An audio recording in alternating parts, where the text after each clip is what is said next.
मैं सभापति के नाते एक व्याख्या करना चाहता हूँ देशवासियों के लिए और पूरा विश्व के लिए भी। भारत का परंपरा, भारतीय संस्कृति हमेशा वसुधैक कुटुंबकम,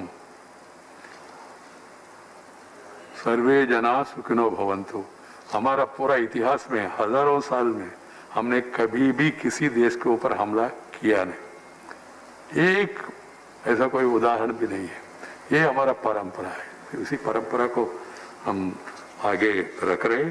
मेरा सुझाव यह है, ये बहुत संवेदनशील मामला है और वहाँ देश का सीमा पर हमारा फौज खड़े है, वहाँ परिस्थिति क्या है रक्षा मंत्री ने विस्तार से हमको अवगत कराया।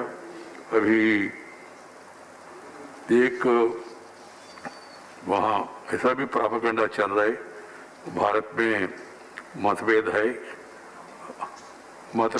इंटरनेशनल मैगजीन में किसी का नाम यहाँ नहीं लेना चाहता हूँ, बट जो उनका समर्थ में जो लिखने वाले हैं इंटरनेशनल ये प्रचार कर रहे भारत में डिफरेंसेस है और कुछ लोग आसान से हमको आगे नहीं देंगे, मगर कुछ लोग ये ऐसे कुछ बेकार बात उन्होंने प्रचार कर रहे हैं।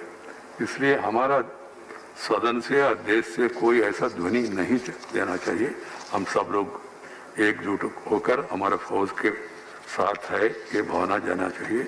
मेरा एक सुझाव है रक्षा मंत्री जी, आप उचित माने तो और भी स्थिति के बारे में कुछ जानकारी देना चाहिए तो कुछ प्रमुख लोग उनको आप एक बार अलग बुलाइए, अपना कमरे में मीटिंग करवाइए और भी कोई अधिकारी वगैरह आके भी विषय सामने रखना है तो वो भी कर दीजिए। कारण क्या है, they are all our people. Everybody is interested in country's unity and safety and security, irrespective of parties.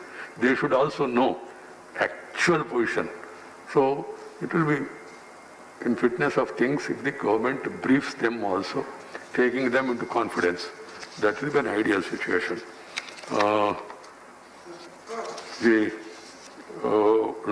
Right. I have to चर्चा मैं तो नहीं चाहता हूँ, चर्चा नहीं थी। आनंद शर्मा, प्लीज आनंद शर्मा जो नाम भेजा पादे उसका मैं कहा भी है ना, चर्चा नहीं। माननीय सभापति महोदय, मैं धन्यवाद करता हूं आपका। मैंने आपसे पहले लिखित में ये मांग की थी कि एक अवसर दिया जाए। रक्षा मंत्री जी ने अपना बयान दिया है, वो काफी विस्तार में पूरी बात बताई आपने। मुझे आज एक चीज जरूर कहनी है, आपकी आवाज नहीं, पूरे भारत की आवाज ये गूंजनी चाहिए कि हमको अपनी सेना पर जो तिरंगे के नीचे लड़ती है उस पर गर्व है, उनकी बहादुरी पर, उनके बलिदान पर। और ये भी कोई शंका किसी को नहीं रहनी चाहिए कि हिंदुस्तान में कहीं इस तरह पे एकता नहीं होगी, पूरा देश एक साथ खड़ा होगा अपने देश की रक्षा के लिए।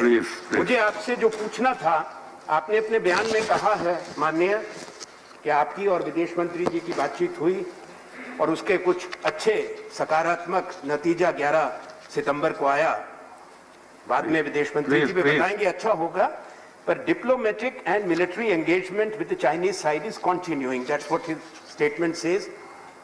We hope that the diplomatic channels will be exhausted for disengagement and de-escalation. Right, and my specific query, sir, one second, is that, Raksha Mantri ji, do we understand that the restoration of the status quo ante will remain a non-negotiable and final objective for India? Thank you. Sri Ramachandra Prasad Singh.